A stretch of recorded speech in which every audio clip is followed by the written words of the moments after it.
आज जैन दर्शन के विषय में विचार विमर्श किया जाएगा। जैन दर्शन महत्वपूर्ण बहुत है, यद्यपि इनकी संख्या कम है, लेकिन फिर भी एक अनूठा दर्शन इन्होंने जो दिया अहिंसा पर बल देकर। इनके 24 तीर्थंकर हुए।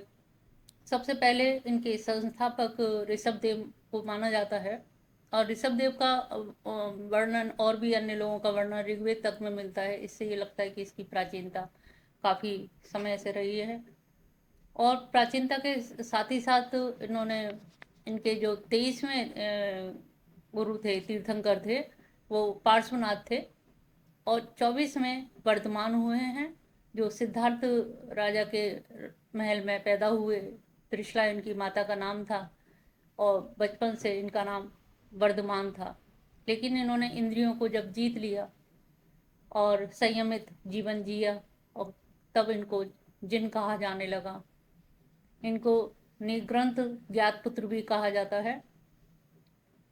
तो इनके जो सिद्धांत थे, तो वो सिद्धांत पार्श्वनाथ के सिद्धांतों पर ही आधारित थे, कोई नए उन्होंने नहीं किया था। लेकिन उसका प्रचार प्रसार महावीर स्वामी ने, जब ये संयमित और जितेंद्रिय हो गए, तो इनको महावीर कहा जाने लगा। राधा कृष्णन ने तो ये कहा है कि महावीर वो होता है जो अपने अंतर्द्वंद्वों से निर्मुक्त हो जाता है, जो उनको जीत लेता है। बाहर की लड़ाई तो सब लड़ लेते हैं, लेकिन खुद से लड़ना, अपने काम क्रोध लोभ मोह से लड़ना, ये सबसे बड़े जितेंद्रिय की पहचान होती है, और वही इन्होंने किया। इसीलिए इनको जैन शब्द भी जिन धातु से बना है, जिसका मतलब है जितेंद्रिय। तो जितने भी इनके हुए हैं, सब केवली जो भी हुए हैं, सभी जितेंद्रिय रहे हैं। और इतना संयमित जीवन जिया है, अहिंसा पर आधारित, और अहिंसा को इतना अधिक बल दिया। और उस बल के कारण ही इनका धर्म जो है बहुत सभी लोगों को स्वीकार हुआ। यहाँ तक कि जो एक वैदिक परंपरा थी, जो बलि प्रथा थी, और जो ब्राह्मण कर्मकांड जो व्यवस्था थी, कि लोग बोल नहीं पा रहे थे, उफ नहीं कर पा रहे थे, लेकिन लोगों में एक अजीब सा आक्रोश था कि बलि प्रथा से जो एक पौरोहित्यवाद जो पनप रहा था, उसके विरोध में लोगों की बोलने की हिम्मत नहीं थी। लेकिन इन्होंने हिम्मत जुटाई और बलि प्रथा का विरोध किया। और विरोध करके हुआ यह है कि इसी के साथ साथ बुद्ध का भी समय यही माना जाता है, 5वीं 6वीं शताब्दी ईसा पूर्व। तो दोनों ने ही मिलकर, दोनों के सिद्धांतों में काफ़ी कुछ समानता है, और समानता इस हद तक है कि वो दोनों जब अहिंसा पर बल दिया, तो लोग उनके साथ बोलिए। जनरली हम देख रहे थे कि काफ़ी लोग जो हिंदू धर्म में या ब्राह्मण धर्म में जिनको मान्यता या प्रवेश नहीं मिल पा रहा है, वो या तो सिख धर्म में चले गए, या फिर ईसाई धर्म में मिल गए। क्रिश्चियनिटी में क्रिश्चियंस के जितने स्कूल वगैरह देखते हैं, उसमें छोटे छोटे कामों के लिए हिंदू उसमें जुड़ गए कि किसी तरह रोजी रोटी हमारी चलेगी, छुआछूत नहीं है, हमें अपमान नहीं झेलना है, तो सहज रूप से हम अपना जीवन यापन कर सकते हैं। तो वो ही जो लोग भटके हुए थे, जिनको अधिकार नहीं था अश्वमेध यज्ञ वगैरह यज्ञ यागादिक में, तो स्पष्ट कहा गया है कि शूद्र और नारी का हक नहीं है, अधिकार नहीं है। तो इस प्रकार से जो जनता त्राही त्राही कर रही थी, वो सारी जनता जैन में मिल गई। और जैन देखा जाए तो हिंदुओं का ही एक समुदाय है, कोई अलग से कोई समुदाय नहीं है, बस एक वैचारिक साम्यता है। और वैचारिक साम्यता के आधार पर जिन लोगों को ने समर्थन किया और जिन लोगों को अच्छा लगा, वो इसे ग्रहण करते चले गए। और ग्रहण करने के बाद यही हुआ कि एक बहुत विराट समूह बनता चला गया। इनके शिष्य भी थे, भद्रबाहु और स्थूलभद्र। और बाद में महावीर स्वामी ने एक इस संस्था को संगठित भी किया, कि जिससे जनता जनार्दन तक उपदेश पहुंच सकें, और लोगों तक हमारी जो बात है, या जो भी लोग जो अपने आप को भटका हुआ महसूस कर रहे हैं, उनको एक था मिल सके, उनको थाती मिल सके, जिससे कि उनको ये भटकाव की स्थिति मनुष्य जीवन में ना महसूस हो। तो उन सभी का इसमें प्रवेश सहज हो गया। और उस प्रवेश के लिए ही उन्होंने ये संस्था संगठित की, और संगठित करके, और इनके जो वो थे शिष्य थे, गणधर थे, और एक प्रमुख गणधर थे। तो ये सब इनको संगठन बना करके उन्होंने जगह जगह प्रचार प्रसार के लिए भेजा, और जगह जगह प्रचार प्रसार होता गया। तो इस तरह से हम देखते हैं कि वैदिक धर्म के विरोध में किस तरह से उन्होंने इस ईसाई और धर्म और सिख धर्म के जो इधर उधर भटक रहे थे, सबको वैदिक धर्म, ब्राह्मणवादी विरोधी धर्म के उसमें अपने साथ ले लिया, और काफ़ी बड़ी एक ऐसी विचारधारा सामने आई जिसमें सभी को संतोष मिला, और जो एक अधूरापन था भारतीय परंपरा में, उस अधूरेपन को भी उन्होंने पूरा किया। तो जैन दर्शन एक प्रकार से नास्तिक और आस्तिक भी नहीं है, क्योंकि अगर हम मनु की परिभाषा माने तो आस्तिक इसलिए नहीं क्योंकि ये वेदों में विश्वास नहीं करते, लेकिन पुनर्जन्म में विश्वास करते हैं। तो इसी प्रकार से जैन कहते हैं कि हम नास्तिक नहीं हैं, हम भी आस्तिक हैं, केवल हम कर्मकांड को नहीं मानते हैं, और बाकी की चीज़ों को तो हम मानते ही हैं। तो चाहे ये पुनर्जन्म की व्यवस्था हो और कर्म का सिद्धांत हो, इन जो बेसिक चीज़ें हैं उनको हम मानते हैं, लेकिन ये स्वर्ग नरक जो इन्होंने एक भय पैदा कर रखा है, उस भय से हम जनता को निजात दिलाना चाहते हैं। तो यहाँ पर जो हमारी ब्राह्मणवादी परंपरा थी, उत्तर पश्चिमी प्रदेशों में या पंजाब में पनपी, तो दूसरी तरफ ये बिहार और मध्य प्रदेश, राजस्थान में ये विशेष रूप से जैन दर्शन उभर के आया। और जैन या तथागत की इनकी मृत्यु के पश्चात ही इन दोनों के उसमें संस्थाओं में बंटवारा हो गया, और बंटवारा होने के कारण ही इन्होंने स्थूलभद्र और शूद्र, जब भद्रबाहु को सौंपा तो भद्रबाहु बाहर दक्षिण की यात्रा करने के लिए स्थूलभद्र को सौंप गए, और जब स्थूलभद्र ने देखा कि वो चले गए हैं, यहाँ पर इनका क्या एक दिगंबर परंपरा प्रारंभ हुई थी, तो स्थूलभद्र ने उनके पाटलिपुत्र में एक सभा बुलाई, और उस सभा में ये घोषणा की कि जो पुराने ग्रंथ अपने हैं, उन ग्रंथों की पुनर्विवेचना की जाए, पुनर्संग्रह किया जाए, और संग्रह करके एक सुव्यवस्थित ढंग से व्यवस्था बनाई जाए। और जो दिगंबर परंपरा थी, उस दिगंबर परंपरा में लोगों से कहा कि आप लोग वस्त्र पहनना शुरू कर दें, जहाँ से श्वेतांबरी शुरू हो गए। जब भद्रबाहु लौट करके आए तो उनको ये लगा कि अरे, ये तो बिल्कुल परंपरा के विरुद्ध इन्होंने वस्त्र पहनना शुरू कर दिया। और लेकिन स्थूलभद्र को उस समय देशकाल परिस्थिति के अनुसार ये उचित लग रहा था कि दिगंबर होकर ये समाज के बीच में कैसे जाएंगे, और इनका प्रचार प्रसार हो पाएगा कि नहीं। ज़्यादा हो सकता है कि श्वेतांबरी होने के बाद हम ज़्यादा प्रचार प्रसार कर सकें। तो उनका अपना मानना तर्कपूर्ण भी था, ठीक भी था कि भाई नग्न होकर के और दिगंबरी होकर के आप उसमें समाज के भीतर नहीं जा सकते, तो उपदेश कहीं अधूरे ही ना रह जाए, जंगलों तक ही सीमित ना रह जाए, मठों तक ही सीमित ना रह जाए, इसलिए उनका भी अपना विचार था। लेकिन भद्रबाहु को ये चीज़ अच्छी नहीं लगी, और वो आए और उन्होंने कुछ अपने, जब यात्रा से लौटे तो अपने कुछ शिष्यों को लेकर के वो अलग हो गए और चले गए। इस तरह से फिर दोनों की मृत्यु भी हो गई, भद्रबाहु की और उनकी। और उसके बाद फिर दोनों की मृत्यु के बाद में ये डगमगाया, काफ़ी इसकी स्थितियाँ वैसी हो गई कि जो वो चाहते थे, जिस तरह वो चाहते थे, वो उतना वो नहीं हो पाया।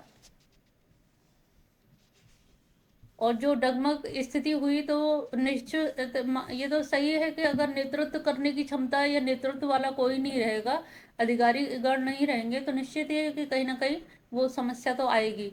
और वही समस्या ऐसी हुई कि तितर बितर हो गई।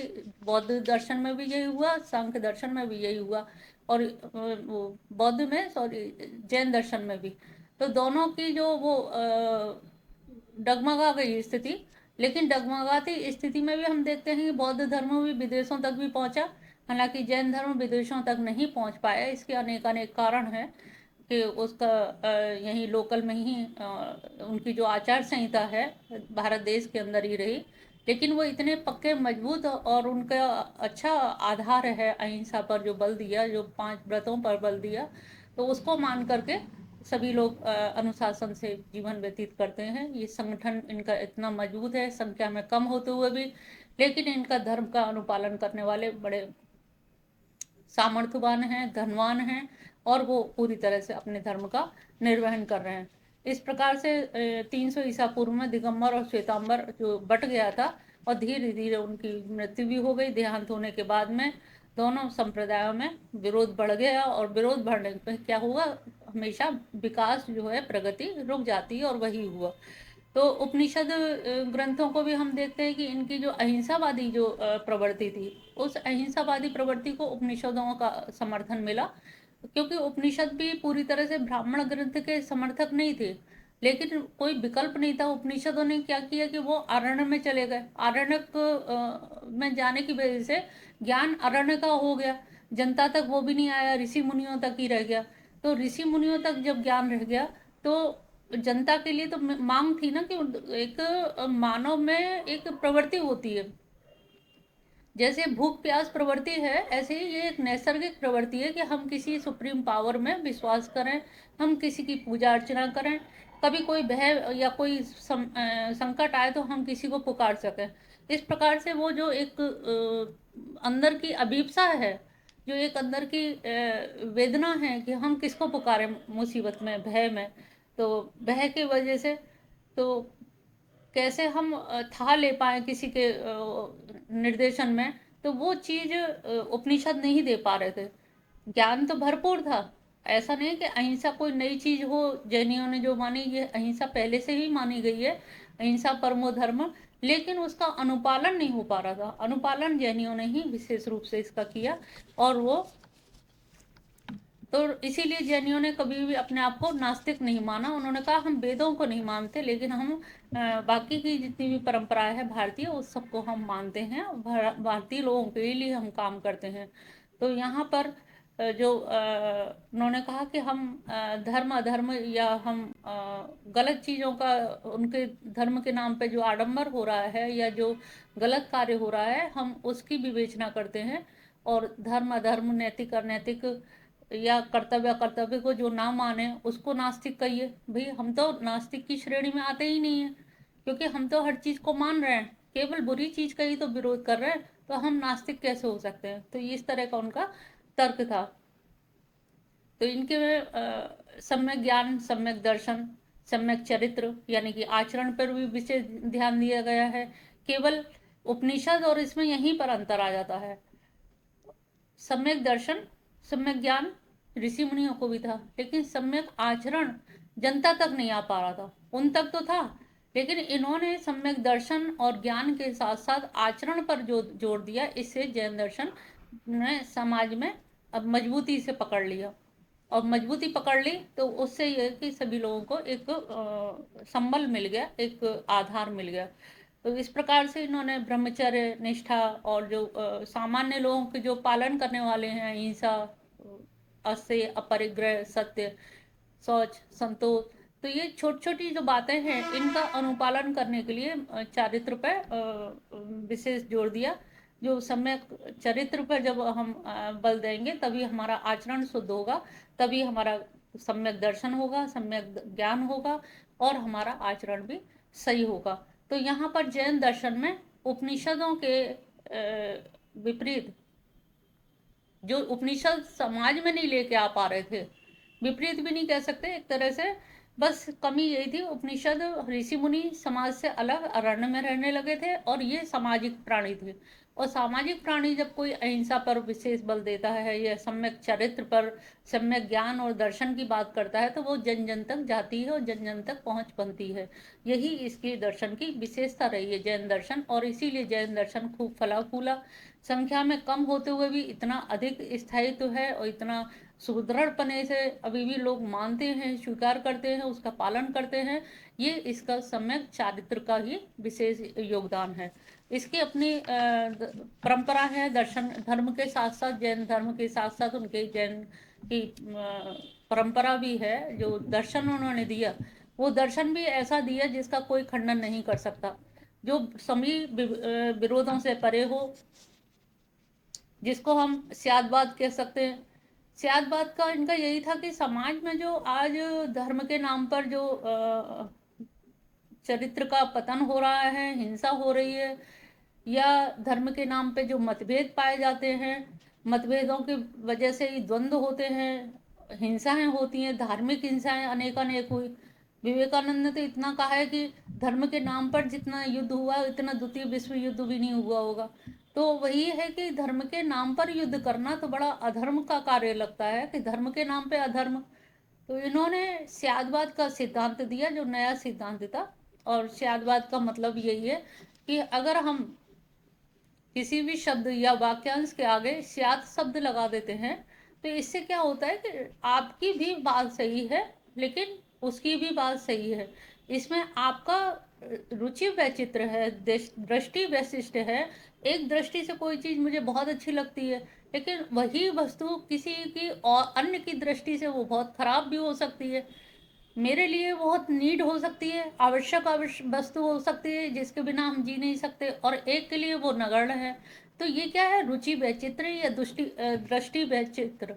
तो हर एक की दृष्टि की अपना अपना वैशिष्ट है, और दृष्टि वैशिष्ट के कारण किसी को क्या पसंद है, किसको क्या अच्छा लगता है, किसको क्या दिखाई दे रहा है, किसको कैसा लग रहा है, ये सारी चीज़ें व्यक्तिगत होती हैं। और व्यक्तिगत होने के कारण हम उसको, कोई उसको उचित कह सकता है, कोई उसको अनुचित कह सकता है, और सबकी अपनी अपनी मनोधारणा है।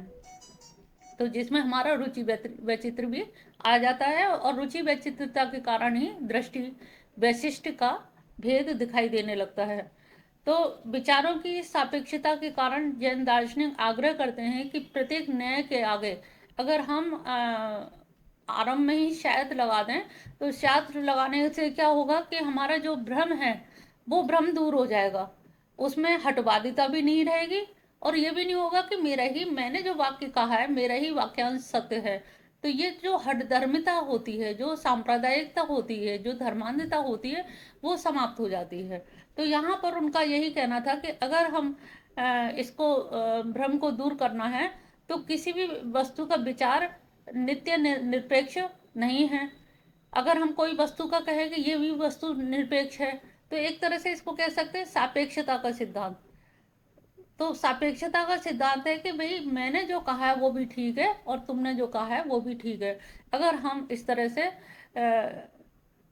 किसी भी वस्तु का अस्तित्व जो है काल विशेष के आधार पे और समय के अनुसार और रुचि के आधार पे, आवश्यकता के आधार पे, परिस्थितिगत उसमें जो भिन्नताएं या गुण विशेष पर, जो स्थान विशेष और गुण विशेष पर आधारित है। जैनों का यह मत, जिसमें प्रत्येक परामर्श की सत्यता उस स्थिति विशेष में कल्पना हुई है आधारित रहती है, वो स्यादवाद कहलाता है।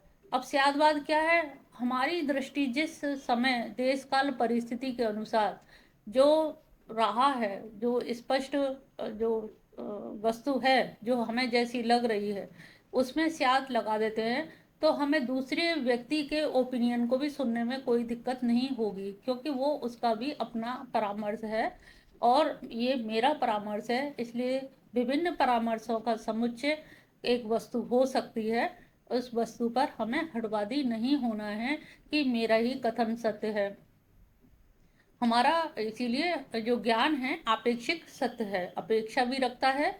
मैंने अगर कहा कि है वस्तु, दूसरे ने कहा नहीं है, तो हो सकता है वो जिस दृष्टि से देखना चाह रहा होगा उस दृष्टि से हम नहीं देख रहे, और हमारी जो दृष्टि है वो भिन्न दृष्टि है।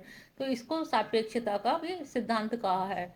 और एक वस्तु में अनंत धर्मी होती है वस्तु, अनेक धर्म होते हैं, और अनेक धर्मी होने के कारण ही उसकी उपयोगिता भी सिद्ध होती है कि एक वस्तु हर एक के लिए उपयोगी सिद्ध हो सकती है, क्योंकि उसकी दृष्टि अलग है, मेरी दृष्टि अलग है। तो ऐसा नहीं कि एक वस्तु संसार के एक ही व्यक्ति के लिए सत्य होगी तो संसार वस्तुओं से ही भर जाएगा। तो यहाँ पर उन्होंने सापेक्षिक सत्ता मानी है कि जो वस्तु है वो तुम्हारे दृष्टिकोण में जो है तुम्हारे लिए भी उपयोगी है, लेकिन वो अपेक्षिक सत्य होने की वजह से वो मेरे लिए भी उपयोगी है। ये बात भिन्न है कि उपयोगिता भिन्न भिन्न हो सकती है दोनों की रुचि वैचित्रता के कारण, लेकिन उस भिन्न दृष्टिकोण से हम किसी को निषेध किसी का नहीं कर सकते।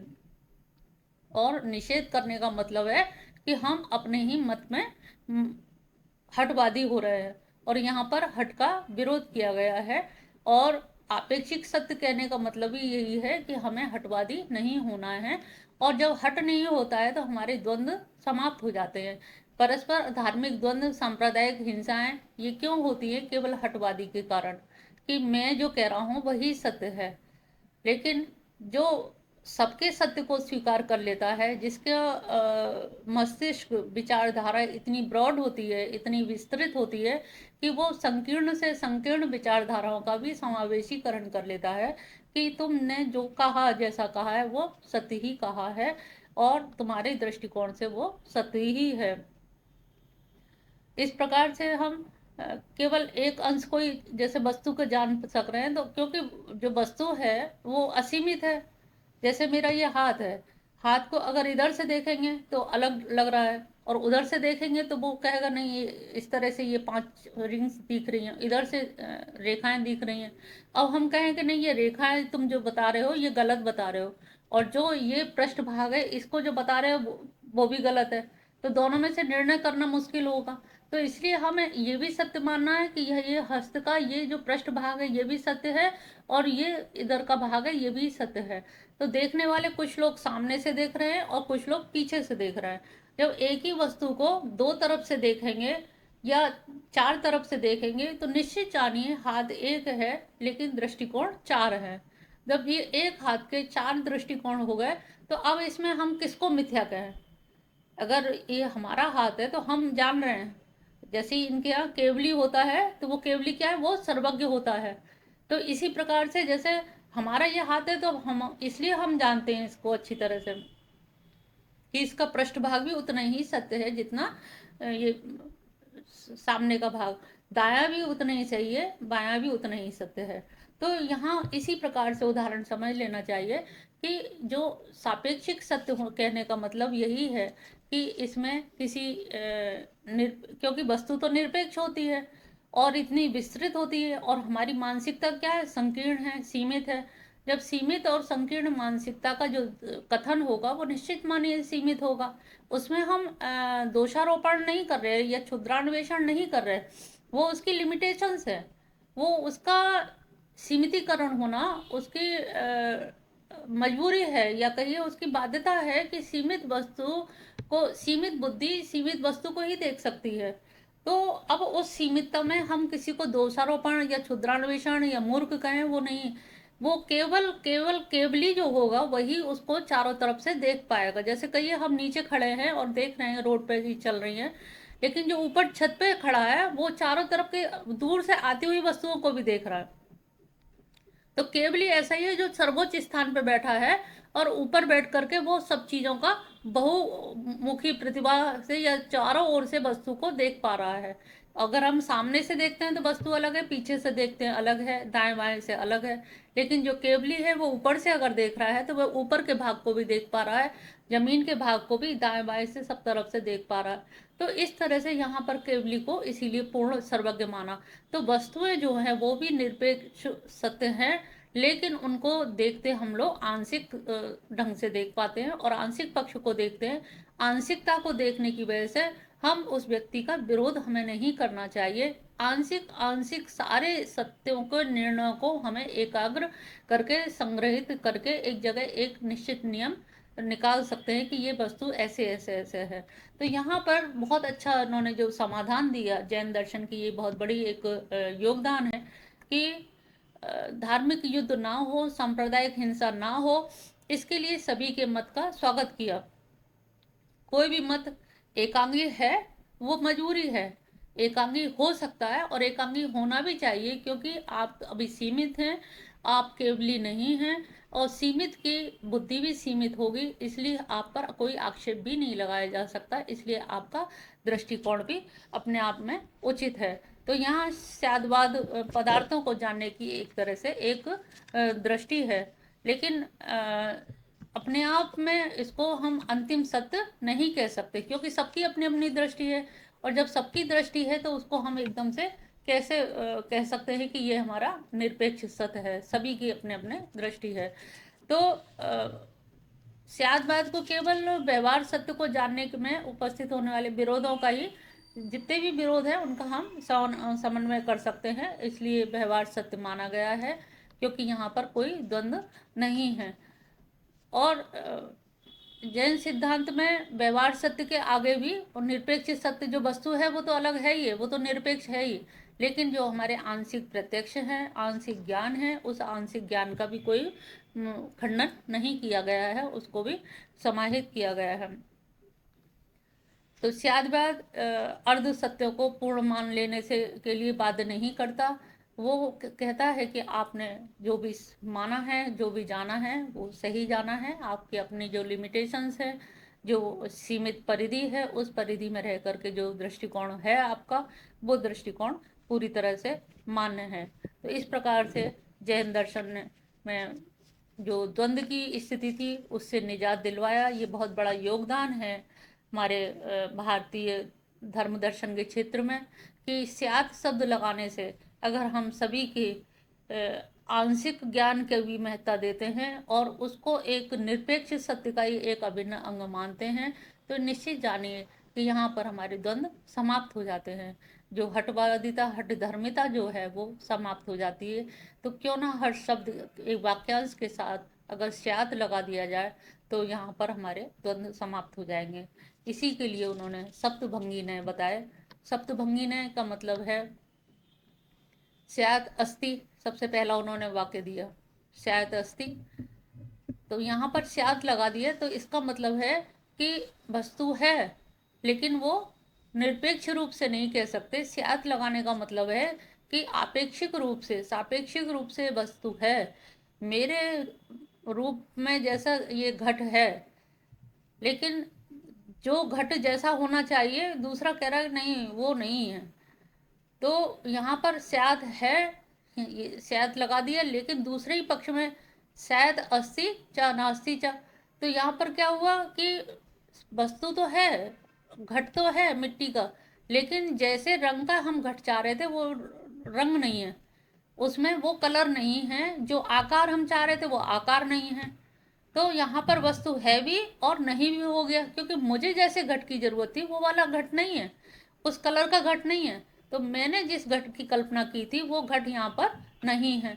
तो आपके घट है तो सही, तो आप कह रहे हैं घट है, निश्चित है, लेकिन मैंने जैसा चाह कल्पना की थी या मुझे जैसे घट की आवश्यकता थी वो घट नहीं है।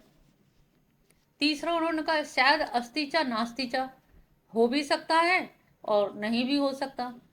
तो अब यहाँ पर कि हो भी सकता है कि वस्तु घट जो है भी, जो मेरे पसंद का नहीं है तो किसी और की पसंद का हो सकता है, और वो जैसा हम चाह रहे हैं वैसा नहीं भी हो सकता, वैसा है भी नहीं है।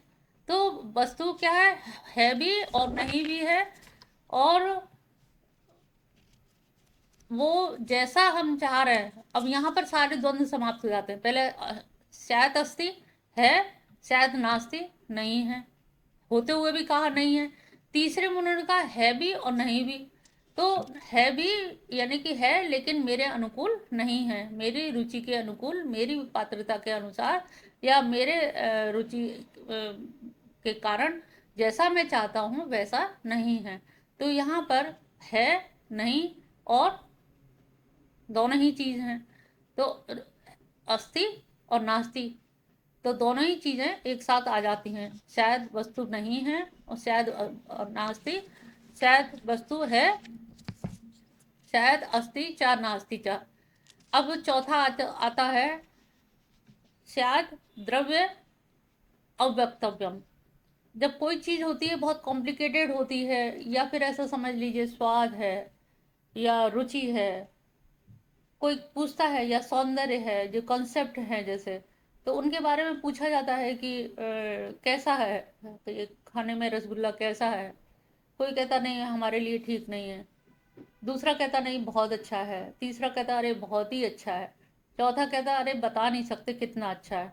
तो हमारे संसार की बहुत सारी चीजें हैं जिनको अवक्तव्य कहा गया, कि जिनके बारे में कोई वक्तव्य नहीं दिया जा सकता, क्योंकि कुछ चीजें ऐसी होती है जो हमारी भाषा भार नहीं सहन कर पाती, भाषा उसको व्यक्त नहीं कर पाती। पहुंचते पहुंचते लगता है जवान पे नाम है, कहना चाहते हैं लेकिन कह नहीं पा रहे, एग्जैक्ट वर्ड नहीं मिल पाता उसका।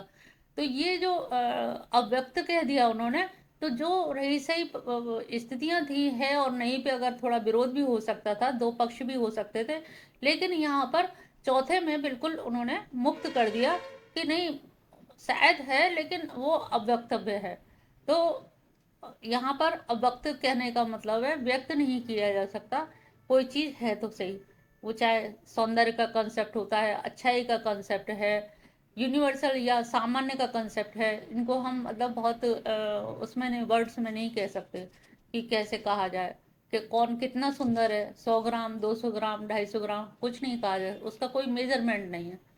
बच्चा बहुत प्यारा है, बहुत ही प्यारा है, कितना प्यारा है कि बता नहीं सकते।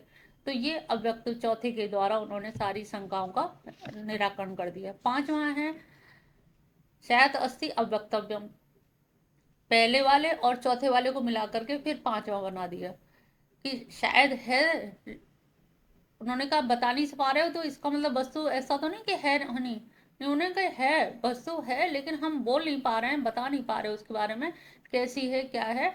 ये मतलब थोड़ा सा हम कंफ्यूज भी क्या है, मतलब कहते हैं ना जैसे बहुत ज़्यादा कोई अच्छी चीज़ होती है तो उसको हम बहुत हर्षित होकर के या शोकित होकर के या इस तरह से हम व्यक्त नहीं कर पाते। तो इसी तरह से पांचवा जो नंबर है वो पहले और चौथे को मिलाकर किया गया। फिर छठा है दूसरा और चौथे को मिला दिया, शायद नास्ति अव्यक्तम। है नहीं है, लेकिन क्यों नहीं है क्या है कुछ कहा नहीं जा सकता। तो यहाँ पर अवक्तव्य शब्द से बहुत सारी चीज़ों का निराकरण हो जाता है कि हम कह नहीं सकते। अब जो सातवां जो करते हैं, सातवें में तीसरा और चौथा मिला देते हैं, शायद अस्ति च नास्ति च अव्यक्तम अव्यक्तव्यम च द्रव्यम। तो यहाँ पर चौथा और मिला दिया तो उससे क्या हुआ, सातों सप्तभंगी में नए हो गए। तो सप्तभंगी नए में क्या है कि वो हमारे सारे के सारे जो वक्तव्य थे या जो जो चीज़ें हैं सारे द्वंद्व समाप्त हो जाते हैं। इसीलिए सप्तभंगी ने इनका बहुत इनकी जो नीति है, 7 प्रकार के वाक्यों के द्वारा जो नीति वचन है और नैतिकता के वचन से, इसमें क्या है कि कोई द्रोह नहीं रहता है, कोई संशय नहीं रहता है। और जो बात है अपनी बात को अवक्तव्य कह करके भी हमने उसको विवाद से मुक्त कर दिया। तो इनके ये 7 जो सप्तभंगी में नए हैं, सातवां शायद वस्तु का अस्तित्व है अस्तित्व, लेकिन अभाव भी है दूसरे दृष्टिकोण से, और वह अवक्तव्य भी है। तो इस तरह से इन्होंने 7 ये सप्तभंगी नय का विचार विमर्श किया, जिसके द्वारा हम एक ऐसी स्थिति पे पहुंचते हैं जहां पर कि विवाद और द्वेष समाप्त हो जाते हैं। जबकि ये लगते हैं अस्ति और नास्ति, ये अस्तित्व और न अस्तित्व के विचारधारा है, जबकि यहाँ पर ऐसा नहीं है, विरोधी विचारधारा नहीं है, लेकिन संभावना है। अनंत संभावनाएं लेकर के ये सप्तभंगी ने किया कहा गया है। आचार्य शंकरानंद ने कहा है कि इन सबका एक ही वस्तु में एक साथ होना क्या संभव है। ऐसी स्थिति में सप्तभंगी में कि उन्होंने उक्तियों को विरुद्ध बताया कि एक ही वस्तु में सारी चीज़ें हो सकती हैं, नहीं हो सकती हैं, फिर अवक्तव्य भी है। तो शंकराचार्य ने कहा कि ऐसा एक वस्तु में कैसे हो सकता है। इसका आचार्य मल्लिशेण ने स्याद मंजरी में कहा है कि वास्तव में अस्ति और नास्तित्व में, अस्तित्व और न अस्तित्व में कोई विरोध नहीं है, क्योंकि अस्तित्ववाची और की अपेक्षा से स्वीकार किए गए पदार्थों में अस्तित्व नास्तित्व अनेक धर्म विद्यमान होते हैं। और उन अनेक धर्मों को एक व्यक्ति से कोई पूछे कि कौन वस्तु कैसे इतनी किसी के लिए बहुत अच्छी है, किसी के लिए बहुत बुरी। इसमें एक छोटी सी कहानी है कि एक इतिहासकार था, राइटर, लिख रहा था, कहानी लिखने में इतना मस्त था, लेकिन उसके घर के पीछे ही मर्डर हो गया। शोर सुन करके वो बाहर निकला और उसने पूछा लोगों से कि क्या हुआ। मर्डर हो गया, किसने किया पता नहीं, कौन था। कुछ लोग बोले अरे बड़ा अच्छा इंसान था, बड़ा नेक इंसान था, बेचारा चला गया। दूसरा ग्रुप खड़ा हुआ था थोड़ी दूर जाके और पूछा, कहले अरे बड़ा दुष्ट था, चला गया तो अच्छा हुआ, सही मर्डर हुआ। और कुछ लोग और कह रहे हैं कि अरे पता नहीं कौन आदमी था, ये पता ही नहीं है। तो ये 3 कैटेगरी, 3 ग्रुप उसे वहां खड़े मिले। तब उसे आश्चर्य हुआ कि जब मेरे घर के पीछे की घटना का मैं नहीं अनुमान लगा पा रहा हूँ, सत्य नहीं जान पा रहा हूँ, तो मैं और दूर दूर देश की बातों का मैं कैसे सत्य का विवेचन कर सकता हूँ। तो उसने गुस्से में आके अपनी पुस्तक फाड़ दी, जो लेखन कार्य कर रहा था। कहे कि जब मैं घर के पीछे का सत्य नहीं जानता, जिसमें लोग कह रहे हैं कि बहुत अच्छा आदमी था, उसी समय उसी क्षण दूसरे लोग कह रहे हैं कि अरे बहुत बुरा था, मर्डर हो गया तो बहुत अच्छा हुआ, कुछ कह रहे हैं अरे बड़ा बुरा हुआ। तो एक घटना के बारे में इतने वक्तव्य आ रहे हैं। तो इसी तरह से मलिरेश शादवाद मंजरी में कहते हैं कि कोई वस्तु किसी का विरोध नहीं है, हर आदमी का अपना अपना दृष्टिकोण है, कौन किस दृष्टि से देखता है, ये उस दृष्टि के ही कारण इस तरह से होता है।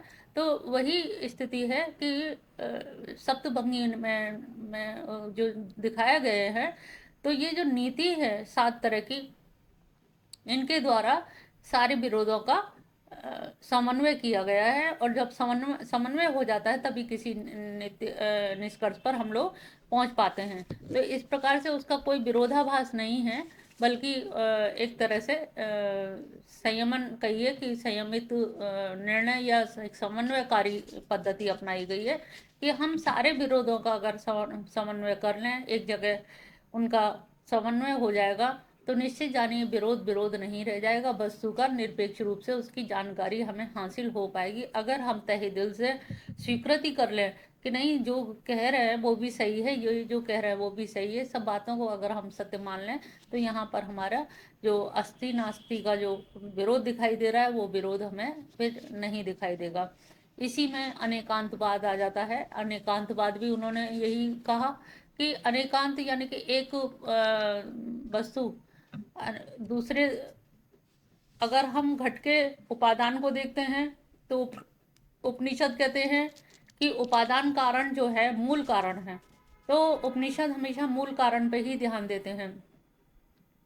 मूल कारण पर यहाँ पर मृतिका उपादान कारण है, मूल कारण है, लेकिन इसको चिरस्थाई मानते हैं। घट है तो भी मिट्टी है, घट टूट जाएगा तो भी मिट्टी ही रहेगा। तो वो तीनों कालों में, वर्तमान में, भविष्य में और अतीत में मिट्टी था, मिट्टी है और मिट्टी ही रहेगी। तो ये जो है उपनिषदों के या हमारे ऋषि मुनियों का चिंतन है। दूसरी ओर बौद्ध कहते हैं कि सर्वम क्षणिकम क्षणिकम, जो घट का आकार है, जो रूप है, रंग है और उसकी जो स्थिति है, देश काल परिस्थिति के अनुसार उसका रूप भी बदल गया, रंग भी बदल गया, समय भी बदल गया, तो वो नश्वर पदार्थ को, क्षणिकवाद को मानते हैं। तो वो उपनिषद वाले जो ऋषि मुनि मानते हैं वो शाश्वत की दृष्टि से देखते हैं, और बौद्ध जो है किस दृष्टि से देखते हैं, क्षणिकम, सब कुछ क्षण क्षण में नष्ट हो रहा है, क्षणिकवाद की दृष्टि से। तो इस प्रकार से हम देखते हैं कि दोनों ही दृष्टिकोण सापेक्षिक हैं एक तरह से, एक एक उसका वो कर रहे हैं। और ये सापेक्षिक होने की वजह से हम मतलब उसको ध्रुव सत्य नहीं मान सकते। और यहाँ पर जैन दर्शन ने ये कहा है कि इन दोनों ही चीज़ों का समन्वय होना चाहिए। जब हम दोनों चीज़ों का समन्वय करेंगे कि वो उस हिसाब से उपनिषदों के, ऋषि मुनियों के जो कहा है वो भी सत्य कह रहे हैं, बौद्ध जो कह रहे हैं वो भी, क्योंकि वस्तु जो है अनेकांत धर्मी होती है, वस्तु एक धर्मी नहीं होती। और यहाँ पर जो सबने कहा है उन्होंने एक एक धर्म का समर्थन किया है, और हर वस्तु चारों ओर से अनेकानेक धर्मी होने के कारण उसको एक धर्मी नहीं माना जा सकता। तो यहाँ जैनियों ने ऋषि मुनियों के एकांतवाद को और उनके क्षणिकवाद को और उनके शाश्वतवाद को समन्वय करते हुए अनेकांतवाद का समर्थन किया है।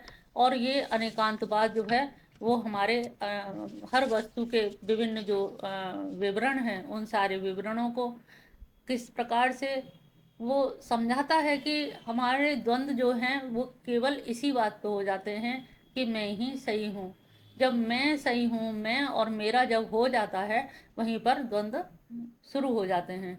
तो यहाँ पर द्वंद्वों को समाप्त करने के लिए अनेकांतवाद और वस्तु को निरपेक्ष माना है, और जिसका ज्ञान केवल ही कर सकते हैं, हमारे जैसे सीमित बुद्धि वाले नहीं कर सकते। तो जब सीमित बुद्धि वाले नहीं कर सकते हैं तो फिर दावा क्यों? दावा करने का मतलब है कि आप अपने आप को सबसे ज़्यादा बुद्धिमान समझ रहे हैं, और बुद्धिमान समझ रहे हैं इसीलिए आपको ऐसा लग रहा है कि हम जो कह रहे हैं, हम जो कर रहे हैं वो सत्य है। तो अभी तक जो द्वंद्व होते रहे धर्म में, उन्हीं द्वंद्वों को देखते हुए लगता है जैसे ये 24 में तीर्थंकर थे, 23 में पार्श्वनाथ थे, पार्श्वनाथ के आधार पर इन्होंने बनाए सारे सिद्धांतों का निरूपण किया।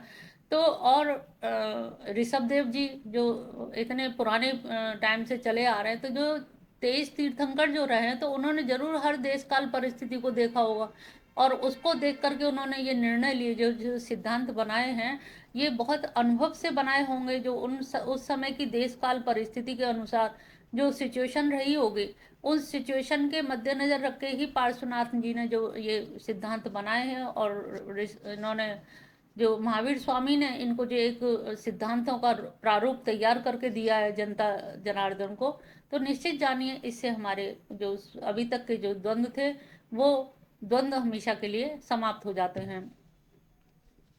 तो यहाँ पर अनेकांतवाद को उन्होंने महत्व दिया। अब है उनका बंधन, जीव का बंधन कैसे होता है। तो बंधन के लिए उन्होंने कहा कि जीव का शरीर धारण करना ही बंधन है। और शरीर धारण क्यों करता है? क्योंकि कर्म करता है, और कर्म करने के कारण ही उसका बंधन प्रारंभ हो जाता है। और कर्म क्यों करता है? ये जो जन्म जो मिलता है, पूर्व जन्म में उसने जो अर्जित कर्म किए हैं, जो उसके संस्कार हैं, जो उसके के कर्म हैं, उन सब कर्मों के कारण ही उसके ये जो पूर्व जन्म अर्जित कर्म हैं, उन कर्मों को फल भोगने के लिए वो इस शरीर को धारण करता है। और कर्म बंधन में क्या है, वो उत्तरोत्तर और अनेकानेक योनियों में उसने जन्म लिया है। जैसे 84 लाख योनि भारतीय उसमें कहा जाता है। तो अनेक योनियों में जन्म लेने की वजह से वो अपना परम ध्येय भूल जाता है, लक्ष्य भूल जाता है। और लक्ष्य भूलने की बजाय क्या होता है, वो निरंतर उत्तरोत्तर और भटकता जाता है और नीचे गिरता जाता है। नीचे गिरते गिरते लुढ़कते लुढ़कते वो इतने निम्न पैमाने पर आ जाता है कि वो फिर उद्धार करने की कल्पना भी नहीं कर सकता कि मोक्ष कैसे प्राप्त किया जाए। तो उसे मोक्ष फिर वहां तक उसकी सोच भी नहीं रह पाती। वो इतने बंधन में पड़ जाता है कि उसकी सोच ही समाप्त हो जाती है। क्या मैं कभी बंधन मुक्त भी हो सकता हूँ?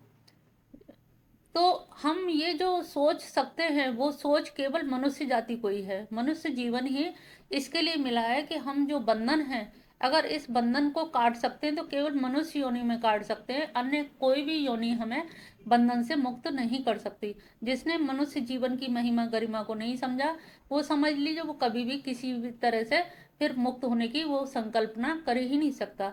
मनुष्य जाति में भी हम देखते हैं कि विविध प्रकार की जातियां मिलती हैं, जिनमें एक कैटेगरी होती है जो निरंतर चिंतन ध्यान में लगे हुए हैं, और कुछ ऐसे होते हैं जो कभी शौक मौज में चारवाक पद्धति में जिए जा रहे हैं, जिन्हें कोई होश ही नहीं है। कुछ ये है कि भोले मतलब अबोध है, अबोध कहिए या अज्ञानी हैं, इतने ज़्यादा अज्ञानी हैं कि उन्हें इस तरह का कभी ना कोई सत्संग मिला, ना ईश्वर को जानने की इच्छा पैदा हुई, ना जाने की कि पुनरागमन भी होगा, ये अधोगामी भी हो सकते हैं, पतित भी हो सकते हैं। इस तरह की कोई विचारधारा उनके मन में अभी नहीं दिखाई देती है।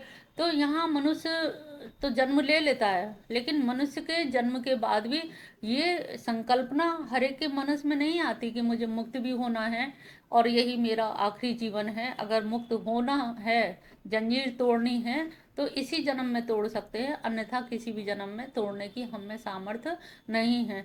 तो बंधन हमारे अपने कर्म ही होते हैं, और ये मनुष्य जानता भी है लेकिन मानता नहीं है कि ये मेरे जो आज के कर्म हैं, इन कर्मों से ही क्रियमाण कर्म हैं, और इन्हीं से संचित कर्म बनेंगे, और संचित कर्मों से ही प्रारब्ध बनेगा। तो आज जो हम भोग रहे हैं ये प्रारब्ध का ही भोग रहे हैं, लेकिन आगे प्रारब्ध और अच्छा हो जाए। मनुष्य की जो कैटेगरीज हैं, उस कैटेगरीज में हम जैसे जिन हैं, केवली हैं, तो केवली कोई हर कोई केवली नहीं बन जाता। केवली की भी एक अलग परंपरा है। तो केवली भी होने के लिए, जिन बनने के लिए भी एक परंपरा है। उसमें जिन में हर जैनी तो नहीं जिन हो जाता।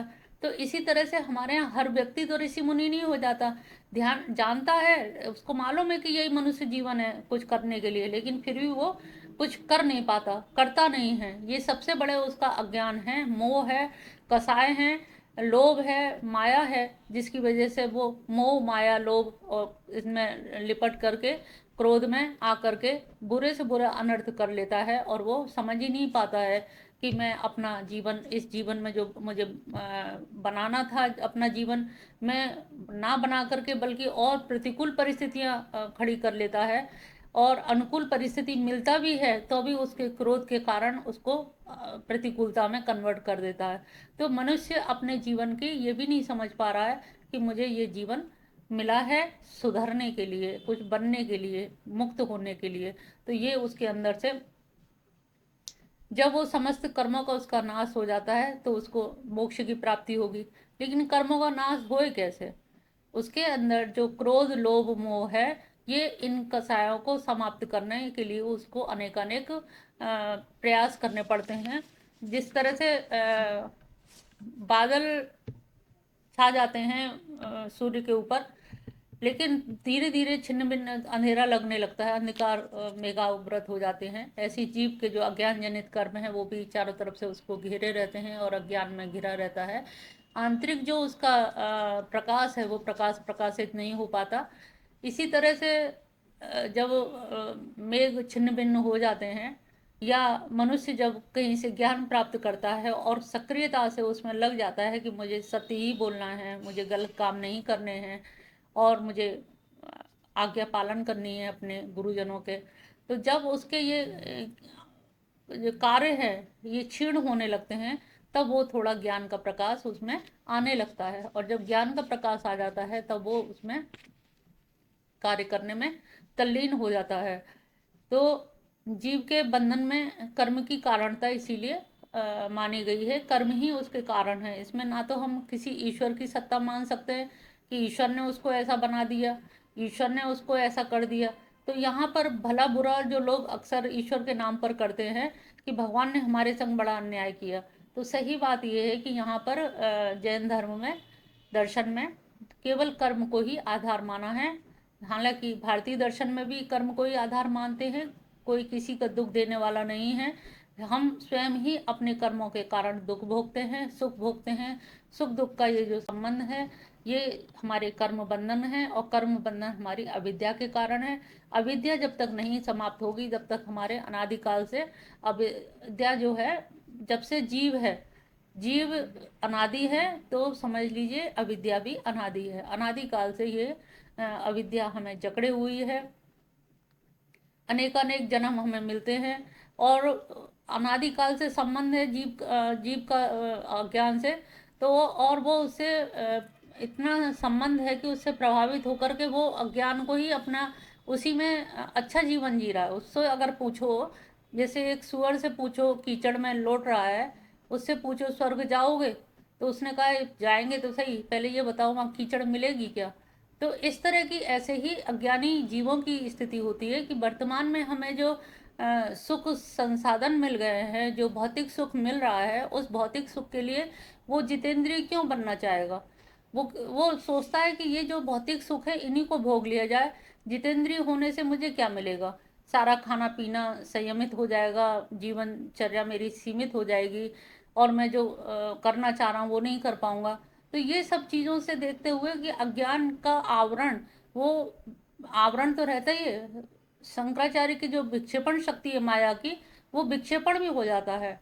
तद में अतद की अनुभूति और अतद में तद की अनुभूति। तो ये जो विच्छेद, ये इस तरह का जो संबंध या ज्ञान होता है, वो ज्ञान कैसा हो जाता है कि जो उसको जकड़ लेता है।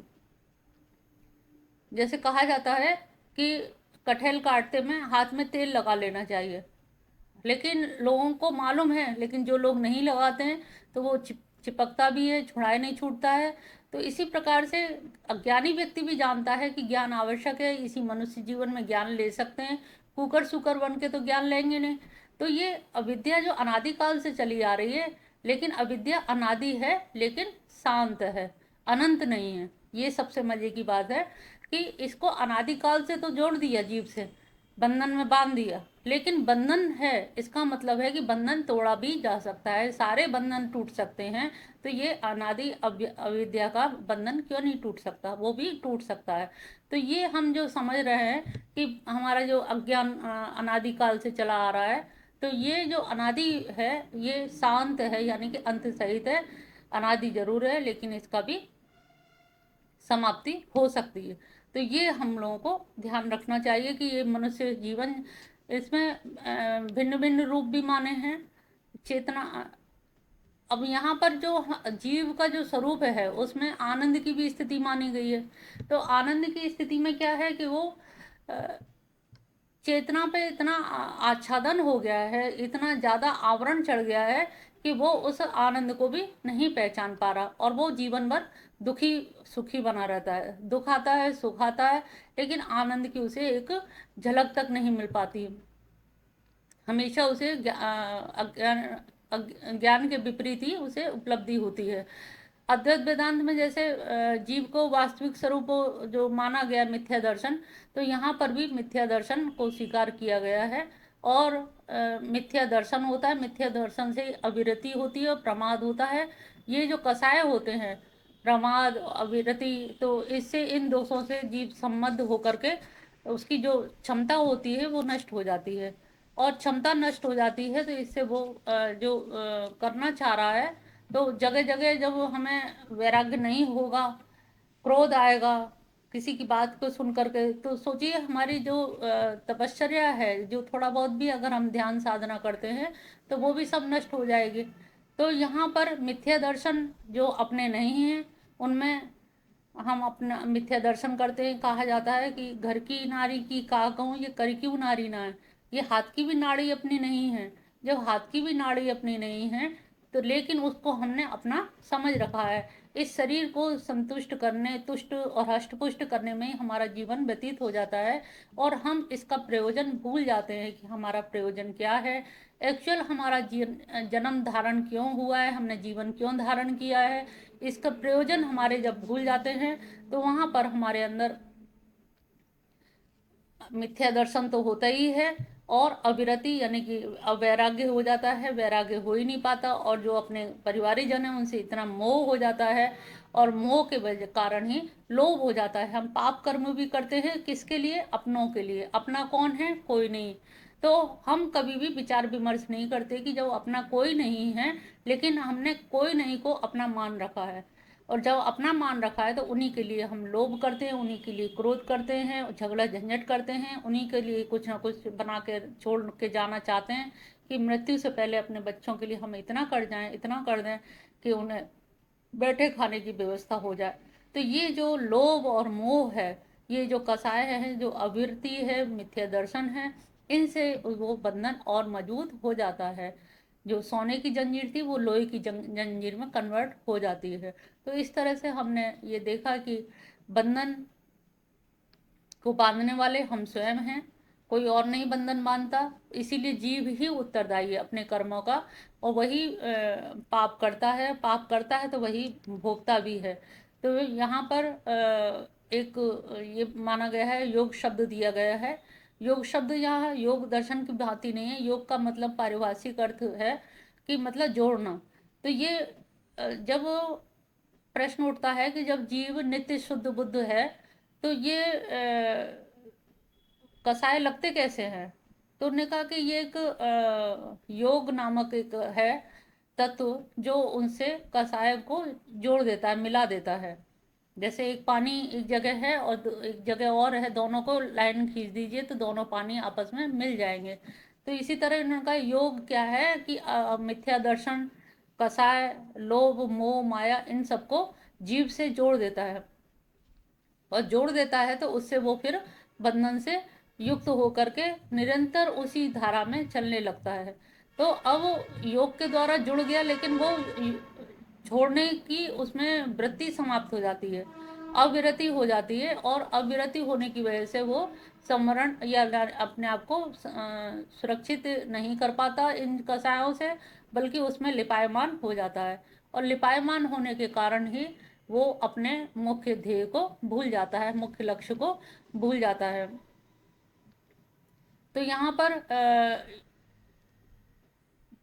कर्म पुद्गलों को भी जैसे जड़ कहा गया है, तो कर्म पुद्गल जड़ है, लेकिन जड़ होने के बाद भी वो योग के द्वारा जोड़ दिए जाते हैं और मिला दिए जाते हैं, और जिनका फल जीव को और ये कायिक वाचिक मानसिक क्रियाओं से मनोयोग, काय योग, वाग योग, मनोयोग, इस प्रकार से ये तैयार हो जाते हैं मानव में, और ये मिथ्या दर्शन करा देते हैं।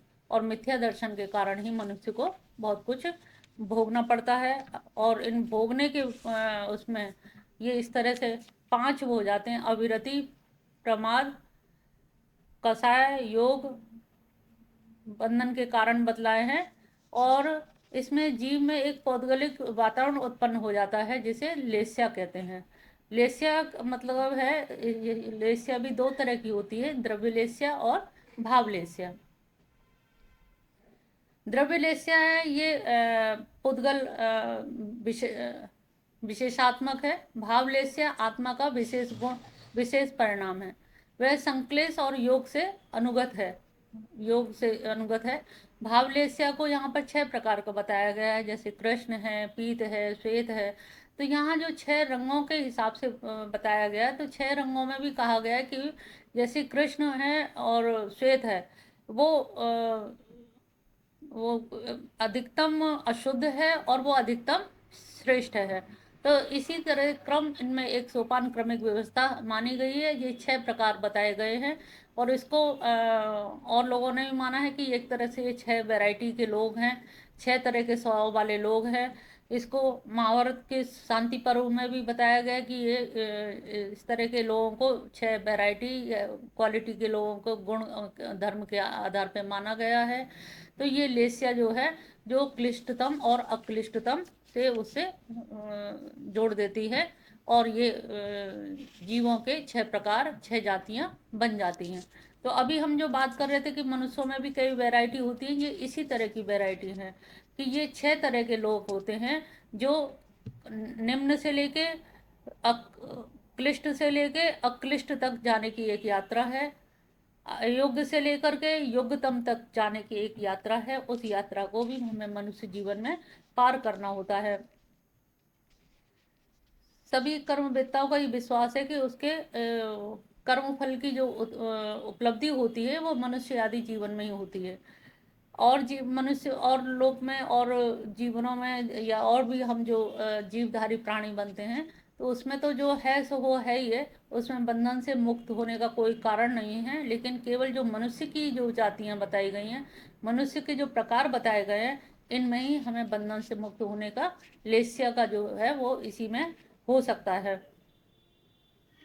तो यहाँ पर सभी प्रकार के जो हमारे बंधन हैं, अगर हम ज्ञान प्राप्त करते हैं, और ज्ञान प्राप्त करने के बाद भी अगर नहीं मानते हैं, नहीं करते हैं, तो ये हम पुनः अपराध करते हैं अपने ही प्रति।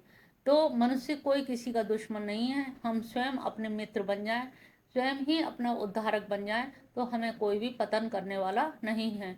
लेकिन जब तक विवेक चक्षु नहीं होते, ज्ञान नहीं होता, और ज्ञान होता भी है तो मानते नहीं हैं, ये जो अडिगता है, ये जो हठवादिता है, यही हमारे पतन का कारण है। इसीलिए श्रेष्ठ मनुष्य से भी नीचे अज्ञानी जन तक भी लोग बने हुए हैं। जो जिन बनते हैं, जो जितेंद्रीय होते हैं, जो केवली बनते हैं, वो भी हम जैसे लोगों के बीच से ही मध्य से निकल के जाते हैं।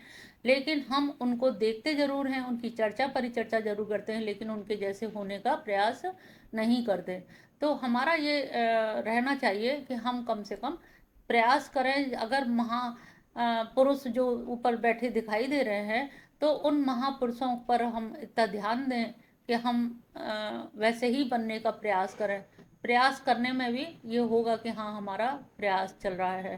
तो जो हमारे संसाधन हैं, उन संसाधनों में भी अगर इस जीवन में भी हम कुछ थोड़ा सा भी धर्म कर्म कर लेते हैं, तो आगे का जीवन भी हमारा सुधर सकता है।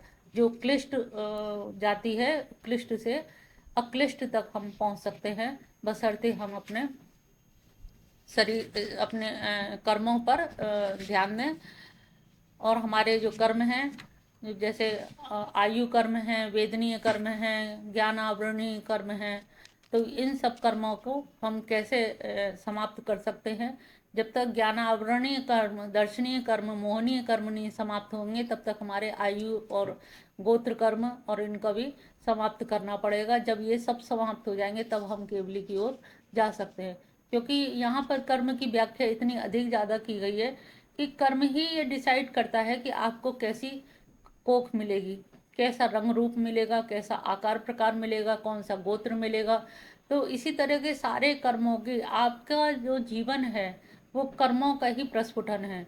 आपका रंग रूप, ऊंचाई, गोत्र, जाति, धर्म, सब कुछ उसने डिसाइड कर रखा है आपके कर्मों ने। और कर्मों के आधार पे ही आप का जो संरचना है, जो व्यक्तित्व है, वो कर्मों का आधार है। लेकिन हाँ, जो व्यक्तित्व है वही अंतिम सत्ता नहीं है।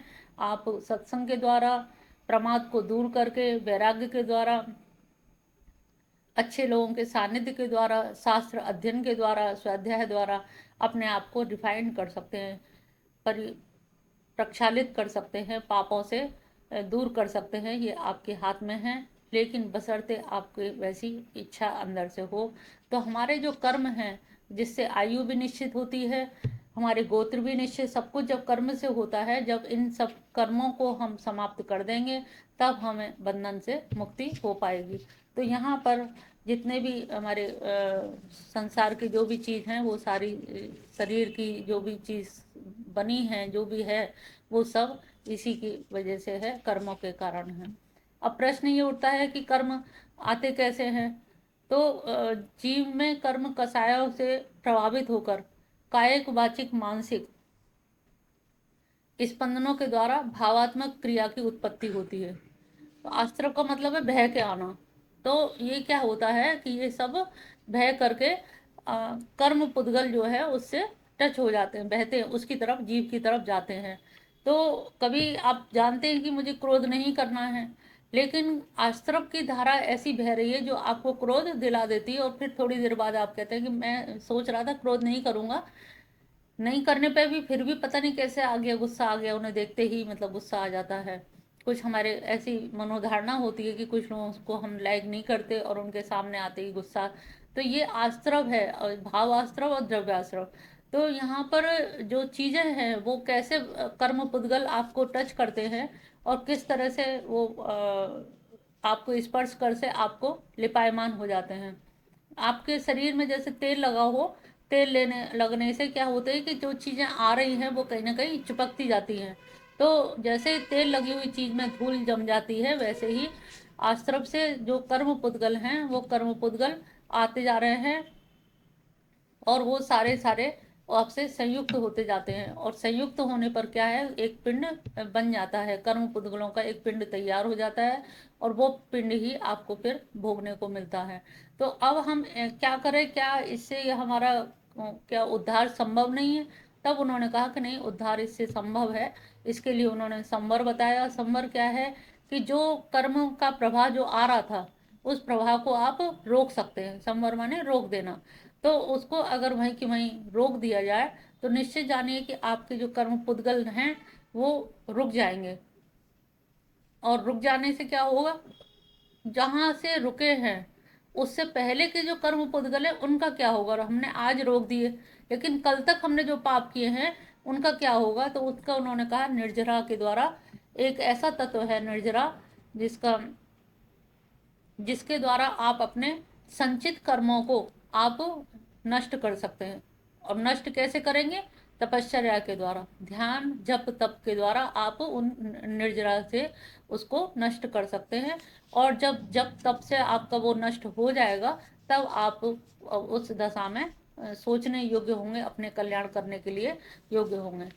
फिर आपका मोक्ष होने में कोई दिक्कत नहीं है। मोक्ष को यहाँ पर अत्यंतिक आत्यंतिक अभाव, क्लेशों का वियोग या अभाव माना है। जीव का मोक्ष किस प्रकार संभव है, तो उन्होंने बंधन, जो कर्म आश्रव है उन कर्म आश्रव को रोकना संवर के द्वारा, और जो शेष रह गए उनको निर्जरा के द्वारा नष्ट करना। तो जब ये हो जाता है तब हम मोक्ष की स्थिति में आते हैं। उसकी और कर्म पुद्गलों के आकर्षण के निरोध को ही द्रव्य संवर भी कहते हैं। कुछ ऐसे कर्म रहते हैं जिनका विनाश अर्जित है, उनको हम समूल नष्ट कर लेते हैं जप और तप के द्वारा। तो जब ये जप और तप के द्वारा समूल नष्ट हो जाता है तो वहां पर कर्म रुक भी गए, अन्य कर्म बने भी नहीं, और जो संचित थे तो संचित कर्म भी हमारे। और ये संचित कर्म क्या है, एक तरह से जीवन मुक्त की अवस्था रहती है। जब तक संचित कर्म है तब तक हम जो भोग रहे हैं, जो जीवन यापन कर रहे हैं, लेकिन जीवन मुक्त की भाव रहता है इसमें। और उसके बाद फिर उसमें पूरी तरह से मोक्ष की प्राप्ति हो जाती है। जब हमारे पूरे संचित कर्म भी नष्ट हो जाते हैं, तो संचित कर्मों के नष्ट होने के बाद ही हमारा मोक्ष हो जाता है, मुक्त हो जाता है। मोक्ष के दो भेद बताए गए हैं, संवर और निर्जरा की प्राप्ति के उपरांत साधक सब प्रकार के कर्मों से मुक्त तो होकर फिर क्या है, वो सर्वदृष्टा, सर्वज्ञ, सर्व आनंद में बन जाता है। उस यहाँ पर आनंद की स्थिति मानी गई है। मोक्ष की इस स्थिति में भाव मोक्ष या जीवन मुक्त भी कह सकते हैं, जिससे चार प्रकार के जो घातीय कर्म हैं हमारे, ज्ञानावरणीय, दर्शनावरणीय, मोहनीय और अंतराय, इनका नाश हो जाता है।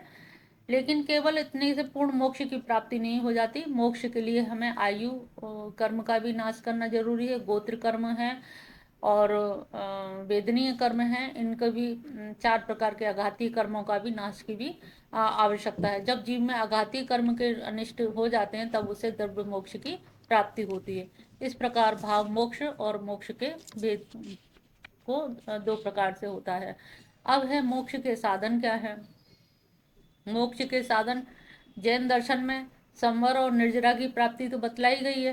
तो वास्तव में मोक्ष का साधन क्या है, क्या संवर और निर्जरा से ही प्रक्रिया क्या है, इसके उत्तर में जैन ने कर्म पुद्गलों के निरोध के लिए 62 उपाय बताए हैं, जिसमें 4 गुप्त समिति है, 3 गुप्ती, 5 व्रत हैं, 10 धर्म, 12 अनुप्रेक्षाएं, 23 परिश्र और 5 चरित्र आते हैं। तो ये चार जो इनमें 5 तो बाह्य उपाय हैं और अंतिम 2 उपाय परिश और चरित्र जो है आंतर उपाय हैं। समितियां 4 प्रकार की समितियां कही गई हैं। पहली समिति है इर्या समिति। इर्या समिति का मतलब है चलने फिरने के नियमों का पालन करना, कि हमें कैसे चलना है, कैसे जाना है, समाज में कैसे विचरण करना है, इसका नियम का पालन करना। भाषा समिति यानी कि बोलने चालने की हमें मृदुभाषी होना चाहिए, सत्यभाषी होना चाहिए, हम किसी के बोलने पे हमें क्रोध भी नहीं आना चाहिए।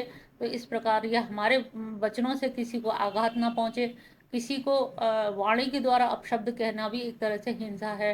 तो यहाँ पर भाषा समिति के द्वारा ये समझाया गया है कि हम किसी भी प्रकार से किसी को कष्ट ना पहुंचाए, हमारी बोली भाषा से किसी को कष्ट ना हो। ऐषण समिति इसमें है भिक्षा मांगने के नियमों का पालन करना है, भिक्षा कैसे मांगी जाएगी, किस तरह से भिक्षाटन कर सकते हो। और चौथी है आदान निक्षेपण समिति। इसमें क्या है कि आप जो भिक्षा मांग रहे हैं तो उसमें से भी धार्मिक कार्य के लिए भी आपको कुछ थोड़ा सा भाग शेष निकालना चाहिए। तो इस प्रकार से उन्होंने ये प्रतिस्थापन समिति ये बताई है। व्रत हैं 5, अहिंसा, ब्रह्मचर्य, अस्तेय, अपरिग्रह, सत्य। तो ये 5 सत्य, अहिंसा, अपरिग्रह, ब्रह्मचर्य, ये जो 5 वो हैं, इन व्रतों को हालांकि भारतीय दर्शन में भी और आस्तिक दर्शनों में भी माना गया है, लेकिन इन्होंने इन पर पालन विशेष किया है। ब्रह्मचर्य का, सत्य का, अहिंसा का, सबसे ज़्यादा अहिंसा का पालन किया गया है।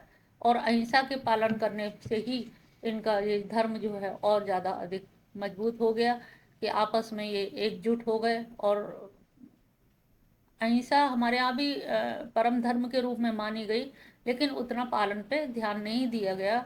यज्ञों में जो बलि प्रथा होती रही, उस बलि प्रथा से लोग आघात लोगों को पहुंचता रहा और उसका बड़ा शोषण भी हुआ, दुष्परिणाम भी निकले, और इससे ब्राह्मण धर्म कमजोर पड़ गया कहीं ना कहीं। तो ये यहाँ पर इन्होंने 5 व्रतों का जो निष्पादन किया है और उनका पालन पे भी बहुत जोर ढंग से उसको प्रबल ढंग से आचरण में उतारने पर जोर दिया है। धर्म है समिति गुप्ती व्रतों के साथ साथ धर्म का भी पालन है। बताया उत्तम क्षमा है, उत्तम मार्दव है, उत्तम आर्जव है, उत्तम सत्य, उत्तम संयम, शौच, अकिंचन, उत्तम त्याग, अकिंचन, उत्तम ब्रह्मचर्य, ये सारे 10 तरह के धर्म बतलाए गए हैं। इन धर्मों का पालन करने से कहीं ना कहीं आपको शांति मिलेगी और आपका जीवन जो है मुक्ति की ओर निरंतर बढ़ता जाएगा। अनुप्रेक्षाएं बताई गई हैं। अनुप्रेक्षाओं में ये होता है भावनाओं से युक्त होना। किस तरह की भावनाओं से?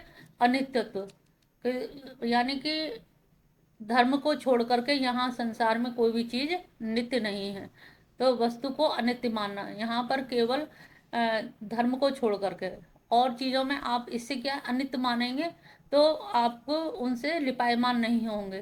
तो यहाँ केवल धर्म ही नित्य है, बाकी की अन्य सब चीजें अनित्य हैं। अशरण, किसी अन्य की शरण में नहीं जाना है। अगर जिसकी शरण में आप जाएंगे सत्य को छोड़ करके, तो दूसरे की शरण में हमें सत्य पर अडिग रहना है। हमें किसी अन्य या किसी कुतर्क का साथ नहीं लेना है। सत्य के जब साथ रहेंगे तो हमारे चरित्र में संशोधन होगा। संसार, संसार को ये समझो कि संसार हमारे रहने या रमण करने के लिए नहीं है, ये भोगायतन मिला है। ये संसार जो है केवल आवागमन के लिए है।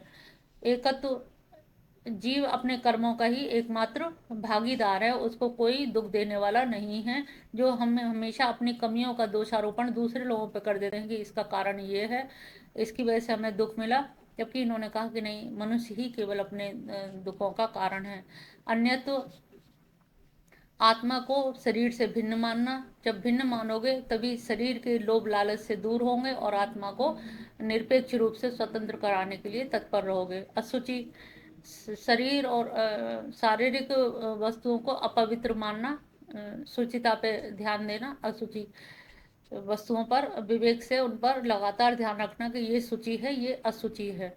आस्त्रव, कर्म के जो प्रवेश अभी तक बताया था कि जो मिलाने का योग जो करता है, मिलाने का जो कार्य, तो ये जो आस्त्रव जो बह रहा है इसको रोकना।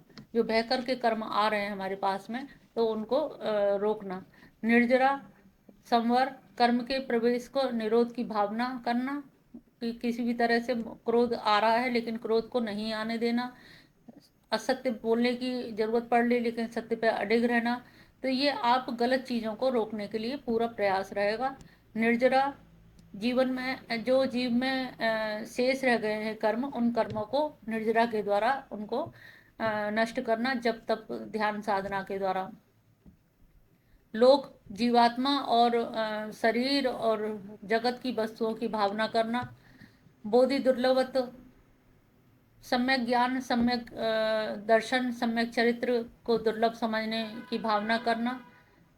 इतना लिबरल ना हो जाओ कि अरे हम तो सत्य बोल ही रहे हैं, हमारा तो कल्याण हो ही जाएगा।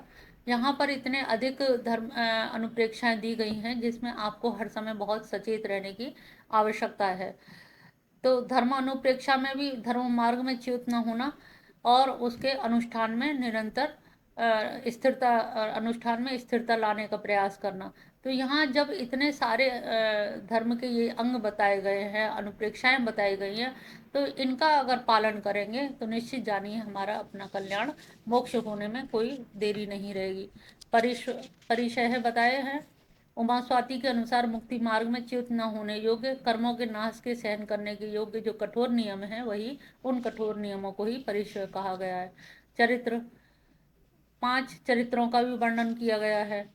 पहला है सामयिक चरित्र, यानी कि समय सदैव ही समभाव में रहना। जैसे गीता में कहा गया है समत्वम योग उच्यते, तो यहाँ पर भी चरित्र के उसमें उसको रखा गया है कि हमेशा हम समभाव में रहेंगे तो द्वेष और दोष हमेशा के लिए दूर हो जाएंगे।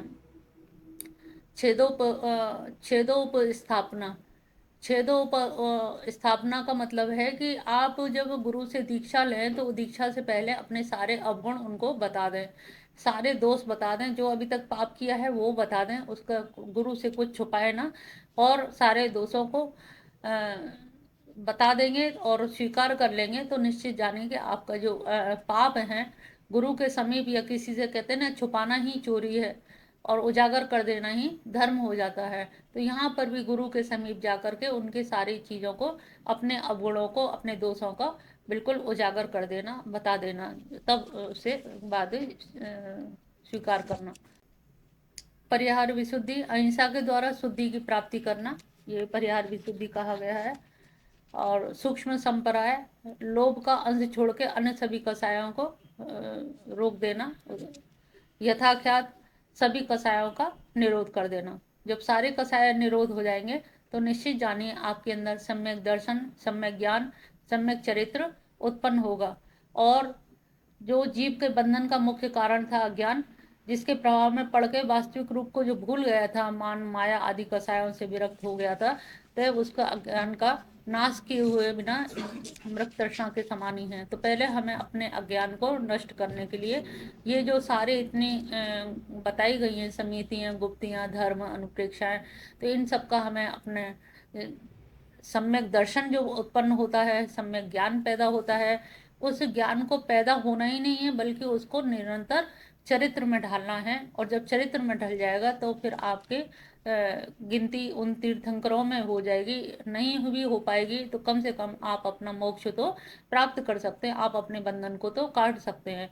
और बंधन के काटने वाले आप हैं। क्यों हैं आप? क्योंकि आपने ही बांधा है बंधन में, आप स्वयं बंधे हैं कर्मों के अनुसार। आपने ऐसे ऐसे कर्म किए, गलत से गलत कर्म किए, जिनके कारण आप बंधन में बंध गए, और बंधन में बंधने के कारण ही आज आपको मुक्त होने के लिए भी अपने आप ही प्रयास करने पड़ेंगे।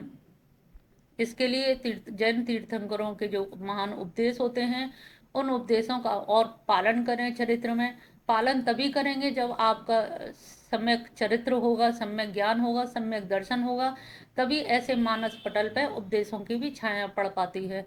तो ये निश्चित जानिए कि अगर आपको अपना कल्याण करना है तो निश्चित ही आपको इन महापुरुषों के वचन और उन पर भी ध्यान देना होगा। इससे आपको सम्यक ज्ञान की उपलब्धि हो सकती है। ज्ञान के लिए उपदेष्टा के प्रति श्रद्धा होना भी जरूरी है। जो जिससे हम सुन रहे हैं, जिसके प्रति हम वफादारी है, तो उसमें श्रद्धा भी होनी चाहिए। जब तक श्रद्धा नहीं है तो आपको विश्वास नहीं होगा उनके वचनों पर। तो यहाँ पर महापुरुषों के प्रति श्रद्धा को भी ध्यान दिया गया है, और सम्यक श्रद्धा होना भी अत्यंत जरूरी है। सम्यक ज्ञान का प्रयोग मनुष्य जीवन में ना हो सके तो वह मनुष्य जीवन को निरर्थक ही माना गया है। तो मनुष्य जीवन की सार्थकता इसी में ही है कि हम किसी तरह से अपने बंधन से मुक्त हो जाएं, और बंधन से मुक्त हो जाएंगे तभी हमारा जीवन चरित्र सही बन पाएगा। तो यहाँ हमारे मोक्ष की जो कल्पना, जो आधार बताए गए हैं, वहाँ पर हमारे कैसे कर्मों को, कसायों को कैसे रोकना है, किस प्रकार से आपको अपनी आत्मा को परिशुद्धता में ले जाना है, ये सारे उपाय हमें जैन दर्शन में देखने को मिले। ये जैन दर्शन इसीलिए इतना उपयोगी और महान सिद्ध हो रहा है।